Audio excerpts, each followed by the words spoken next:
दोस्तों, मैं professor SN. Singh. आज आप लोगों के साथ हम फॉरेन कंट्रीब्यूशन रेगुलेटरी एक्ट की चर्चा करूंगा।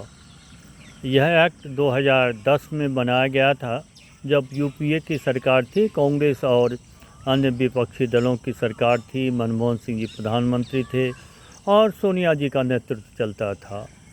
और इस एक्ट को बाद में जब बीजेपी एनडीए की सरकार आई, नरेंद्र मोदी जी की सरकार आई, तो 2017, 18, 20 में भी बीच में संशोधित किया गया। अब 2026 में भी इसमें संशोधन किया गया है।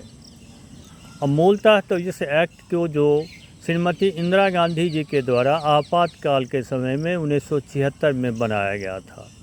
उस समय में देश में जयप्रकाश नारायण का आंदोलन था, छात्र आंदोलन था, आपातकाल की घोषणा हो गई थी और उन्हें ऐसा लग रहा था कि विदेशी जो सरकारें हों, संस्थाएं हों, भारत में अशांति पैदा करने, आंदोलन करने के लिए धन दे रहे हैं।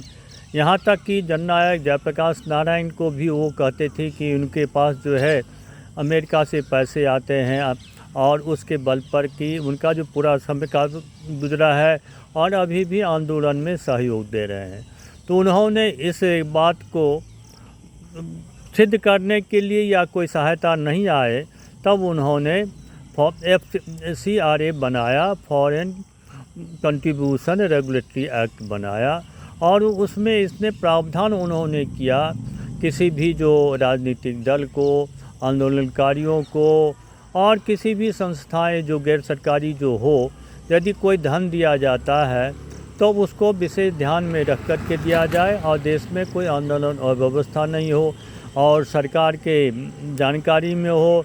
और उसका भुगतान भी जो है SBI के माध्यम से, SBI के दिल्ली के शाखा के द्वारा किया जाए। और उसके कई प्रावधान ऐसे किए थे, जैसे धर्म के संबंध में, आंदोलन के संबंध में, सामाजिक कार्यों, राजनीतिक कार्यों, इस समूह पर कई चीज़ों पर उन्होंने इसमें रोक लगाने का भी प्रयास किया। और इस प्रावधान को बाद में भी जो है जारी रखा गया। देश में भी, कांग्रेस के राज्यों में भी कई बार जो धर्म के इशू पर धर्मांतरण हो रहे हैं, किस्से बनाए जा रहे हैं, इस पर कई बार कांग्रेस के मुख्यमंत्रियों ने भी, यहाँ की मध्य प्रदेश के, उड़ीसा की कई लोगों ने उठाया भी, वहाँ विधेयक भी लाया कि विदेशी धन से मिशनरी काम करते हैं और धन का दुरुपयोग हो रहा है। इसी बात को 2010 में उठाया गया और बीच में जो अमेंडमेंट्स किए गए और 2026 में भी इस बात को रखा गया है कि विदेशी ताकतें, विदेशी संस्थाएं भारत में जो अशांति पैदा करने के लिए आर्थिक सहयोग देते हैं, सहायता देते हैं और लोगों को जो है, राजनीतिक दलों को, पत्रकारों को, विभिन्न संस्थाओं, NGO को उकसाते हैं। तो इसको रोक लगाने के लिए एक जो विधेयक लाया गया है। और सरकार ये भी जानकारी में आई है कि पिछले 4-5 सालों में विदेशी जो संस्थाओं को द्वारा जो भारत के NGO को जो धन दिया जा रहा है, उसमें लगातार बढ़ोतरी हो गई है। लगभग अभी पिछले साल ही 22,000 करोड़ के आसपास जो है सहायता दिया गया है। 2021 में कभी 17,000 करोड़, कभी 18,000 करोड़, ये काफ़ी धनराशि जो है इसमें इनको दिया गया है। और इसमें सबसे ज़्यादा जो धनराशि दिया जाता है, उसमें खास करके धार्मिक कार्यों में लोग उपयोग करते हैं, मिशनरीज़ को और धार्मिक संस्थाओं को दिया जाता है। और इन धन का उपयोग वे खास करके धर्मांतरों के लिए करते हैं। गरीब आदिवासी क्षेत्रों में या गरीब क्षेत्रों में जा कर के उनको प्रलोभन दे करके धर्म परिवर्तन करवाने के लिए या आंदोलन के लिए उकसाने के लिए। बहुत सारे आंदोलन, खास करके जो पर्यावरण केंद्रित आंदोलन रहे, जिसने के द्वारा जो परमाणु संयंत्रों को और यदि कहीं पनबिजली घर का निर्माण हो रहा है, वहाँ कभी जो है डैम बनाए जा रहे हैं उनका, जिससे कि कभी न्यूक्लियर प्लांट का, कभी जो साइट पर की जहाँ की जो हथियारों का प्रशिक्षण किया जा था, उन जगह पर भी पर्यावरण के कार्यकर्ताओं के द्वारा भी आंदोलन करवाए गए। अब नक्सलवाद को भी बढ़ावा देने के, खास करके जो मध्य प्रदेश का जो नक्सल का वाला भाग है, छत्तीसगढ़, ये सब के एरिया में जो भाग है, उसमें भी जो बहुत सारे विदेशी धन आए और उस धन से नक्सल आंदोलन पनपा भी और धर्मांतरण भी है। दो तरह के हुए, पहले नक्सल आंदोलन क्षेत्र विशेष में बढ़ाते और फिर उस क्षेत्र में जो सब लोगों का डरा धमका करके मिशनरीज लोग जो है धर्मांतरण भी करवाते। तो ये भी समस्या ही रही। मिशनरीज़ के लिए ही कई मदरसाओं को भी विदेशी धन दिया जाता, वहाँ भी कई जो राष्ट्र विरोधी काम होते रहते, इसको भी हस्तक्षेप माना गया। और पत्रकारों से भी नए नए नैरेटिव, नए नए कथन करने के लिए, सरकार विरोधी प्रचार प्रसार के लिए भी उनको भी दिया जाता। अब जो ये बना है नए में, उसमें लगाया गया है कि पत्रकारों को, कार्टून बनाने वालों को और टीवी मीडिया वगैरह वालों को ये धन नहीं दें। केवल एनजीओ जो रजिस्टर है 3 साल से काम किया है, 5 साल के लिए उनको धन मिलेगा और उस धन का वो अपने ही काम के, जिस काम के लिए धन दिया जाएगा उस काम के उपयोग करेंगे, किसी दूसरे काम के लिए नहीं। स्कूल के लिए, शिक्षा के विकास के लिए पैसे ले लेते और वो पैसे का धर्मांतरण या दूसरे काम में कर लेते। हॉस्पिटल के लिए पैसे ले लेते, स्वास्थ्य के क्षेत्र के रूप में पैसे लेते और उसका अन्य कामों में उपयोग होता। तो अब है कि सरकार को इसको बताना होगा कहाँ से पैसे आए हैं, किसने दिया है, डोनर के बारे में पूरी जानकारी देना होगा और कहाँ उपयोग हो रहा है, किनके द्वारा उपयोग हो गया है, इसकी जानकारी भी सरकार रखेंगे। कारण बहुत सारे डोनर ऐसे अज्ञात होते हैं। आंदोलन के समय में जो लगाई करोड़ों रुपए जो है इसके केजरीवाल के आंदोलन के लिए आते और लोग कहते कि विदेशी आए हैं, लेकिन कोई जानकारी नहीं दिया जाता। तो ऐसे भी बहुत सारे डोनर जो है लोग पैसे जो प्राप्त कर लेते और आंदोलन को उकसाते भी। और देश को तो ऐसे कई बार लगा है, खास करके पिछली चुनाव भी लोकसभा को प्रभावित करने के लिए कई कंपनी जो थी लगे हुए, सोरेस और कई लोग लगे हुए थे कि मोदी दोबारा सत्ता में नहीं आए। सत्ता से रोकने के लिए पत्रकारों को, चुनाव के सर्वे बनने को, मीडिया वालों को, आंदोलनकारियों की तरह तरह से पैसे दिए। खबर ये भी है कि इजराइल की एक एजेंसीज़ को दिया गया था कि मोदी के विरोध में जो है इस तरह की प्रोपगंडा करे, दुष्प्रचार करे कि दोबारा सत्ता में नहीं आए। और बहुत सारे राजनीतिक दलों को भी पैसे दिए जाते रहे, जिसमें काफ़ी चर्चा का विषय है। खास करके के जो दिल्ली में राजीव गांधी फाउंडेशन का जो कार्यालय है जवाहर भवन में, कांग्रेस के कार्यालय में, तो उसमें भी बहुत धन का जो है बाहर से धन आते हैं और बहुत सुविधाएं भी है। एक बार मुझे भी उसके अंदर जाने का, लाइब्रेरी लोगों से मिलने का मौका मिला और बहुत सारे लोग उसमें थे। एक मित्र तो मेरे जेएनयू कहीं साथी थे और जो मध्य प्रदेश से बड़े दलित नेता मिले, चंद्र प्रकाश जी, तो उनके पास भी जो है वो उन्होंने एक भोपाल डॉक्यूमेंट निकाला था, दलितों का कैसे शोषण होता है, क्या होता है। मुझे भी लगा उनसे बात करके उनको भी जो इस तरह की अनर्गल लाभ के लिए विदेशों से हो सकता है संस्थाओं के द्वारा सहयोग किया जाता हो। तो कई बार तो खास करके आदिवासियों, दलितों, माइनॉरिटीज़ को भी भड़काने के लिए इन धन का जो है आंदोलन बढ़वाने के लिए भारत में उपयोग किया जा रहा है। तो इसको रोकने के लिए भी सरकार के द्वारा ये प्रयास किया गया है।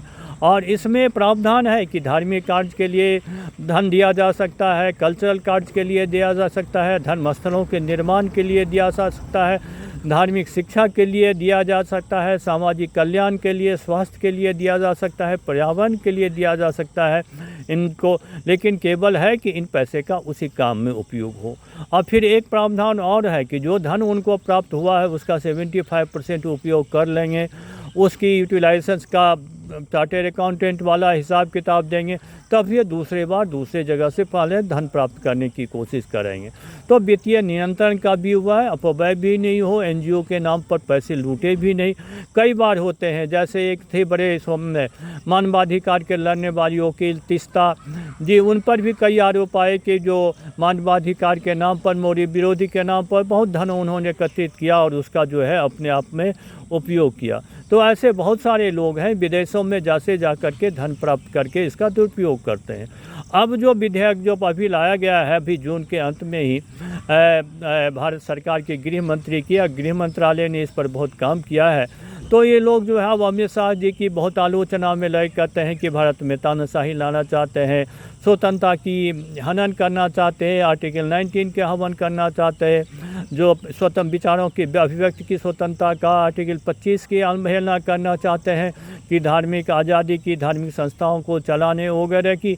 तो ये तरह 21 की भी आलोचना के नाम पर की ये आलोचना कर रहे हैं। और इसमें जो है खास करके कांग्रेस और कम्युनिस्ट लोग जो है ज़्यादा लग गई हुई। कम्युनिस्टों को भी विदेश से पहले काफ़ी धन आते थे, चाइना का ही बात वो बोलते थे, मैं सब चाइना हुआ करते थे। सोवियत संघ से भी इनकी अब बहुत सारे सहायता मिलते थे, तो उनकी आवाज़ वही होती थी। तो और वो उनके जो आंदोलन कर रहे थे, खास करके नक्सलाइटों को भी बहुत सहायता मिलता था, तो वो इसका विरोध कर रहे हैं। आज जो एक नया वर्ड आया है कि अर्बन नक्सल, शहरी क्षेत्र में जो काम करने वाला, चाहे वो विद्वजन हो, पत्रकार हो और कम्युनिस्ट विचारधारा के लोग हों, उनको भी विदेश से भरपूर सहायता जो है प्राप्त होता रहता है, इनडायरेक्टली प्राप्त होते रहते हैं। अब है कि आप संस्था यदि आपके रजिस्टर्ड है, सही काम कर रहे हैं, तभी जा कर के आप इस सहायता को ले सकते हैं और उसका उपयोग करते हैं। अतः इस पर नियंत्रण लगाने से ऐसे कम्युनिस्ट, कांग्रेस और कुछ विरोधी दल वाले जो हैं इसके विरोध में आ गए हैं। और कई जगह तो अभी स्थिति ये है कि राज्य सरकारें भी विरोध करना शुरू कर दिए। केरल में जो सब जितने भी पैसे आते हैं बाहर से एनजीओ के माध्यम से, उसका बहुत सारा हिस्सा जो यदि 20 करोड़ आया तो पिछले 2 साल में तो 12-13 करोड़, 1000 करोड़ तो दिल्ली में ही आए, केरल में गया, तमिलनाडु गया, मध्य प्रदेश में गया। इन क्षेत्रों में ही, महाराष्ट्र में, इन 5-6 राज्यों में ही विदेशी सहायता ज़्यादा आते और जहाँ की जो आंदोलनकारियों को, उग्रवादियों को और तरह तरह की सरकार की आलोचना प्रत्यालोचना करने वाले को देते। केरल के विधानसभा में तो प्रस्ताव पारित किया कि भारत सरकार जो नियम लाया है उसको जो है निरस्त करे। अब लोकसभा में पारित भारत सरकार के अध्यादेश को, नियम को राज्य सरकार के विधानसभा में चैलेंज नहीं किया जा सकता। लेकिन इसके बावजूद भी कांग्रेस के, कम्युनिस्ट के सदस्य भी और मुस्लिम लीग के सदस्यों ने, सबों ने इसका विरोध किया कि भारत सरकार के द्वारा जो FCRA का जो नियम में संशोधन किया गया है, लाया गया है और इस पर ज़्यादा कंट्रोल स्थापित किया जा गया है, इसको नहीं किया जाना चाहिए। ये मतलब संस्थाओं को काम करने की धार्मिक स्वतंत्रता और सांस्कृतिक स्वतंत्रता, सामाजिक कार्यक्रम पर रोक होगा।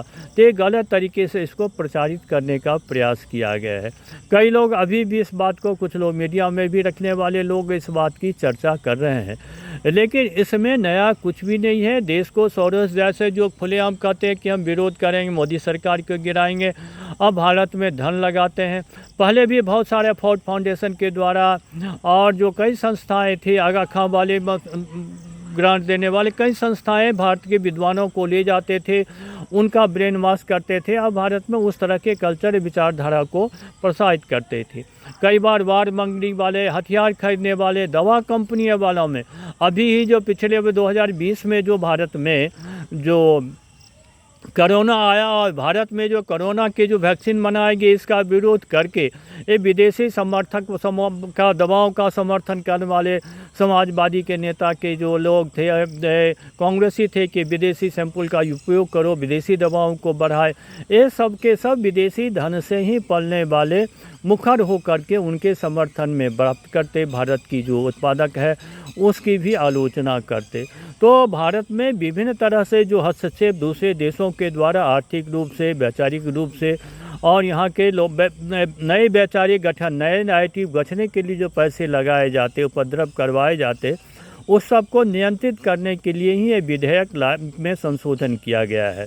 और ये मैं पहले भी कहा हूँ कि ये विधेयक जो इनकी कृति नहीं है, एनडीए बीजेपी वालों की कृति नहीं है, शाहजी नरेंद्र मोदी जी नहीं लाए, श्रीमती इंदिरा गांधी ने 1976 में इसको कानून को बनाया था और देश में एनजीओ को नियंत्रित करने के लिए उनका रजिस्ट्रेशन होनी चाहिए, फंड का होना चाहिए, ऑडिट होनी चाहिए, इन सारे चरणों का नियमावली बनाए थे। इनके रजिस्ट्रेशन के लिए फॉर्मेट होते हैं, ऑनलाइन भी है, 2010 से तो ऑनलाइन भी है, उसको लोग भरते भी हैं, रजिस्टर्ड होते भी हैं, लेकिन वो सब नियम के तहत होते थे। और बाद में 2010 में मनमोहन जी की सरकार में भी इसमें परिवर्तन किया गया। तो ये पहले से जारी है, नियंत्रण करने की जो प्रक्रिया है उसको इस सरकार ने जारी किया है, इसलिए FCRA में कहीं कोई गलत नहीं है। हाँ, लेकिन देश के साथ जो गलत करने, गद्दारी करने, देश के अंदर आंदोलन और विभेद पैदा करने वाली शक्तियाँ हैं, उन सबको रोकने के लिए इसमें प्रयास किया गया है। अमित शाह जी का एक सराहनीय प्रयास है। इससे देश में शांति व्यवस्था सद्भाव बनी रहेंगी और देश के जो है कहीं भी सामाजिक विद्वेष नहीं हो, उसको भी रोकने का प्रयास किया गया है। धन्यवाद साथियों, आगे फिर दूसरे टॉपिक पर बात करेंगे।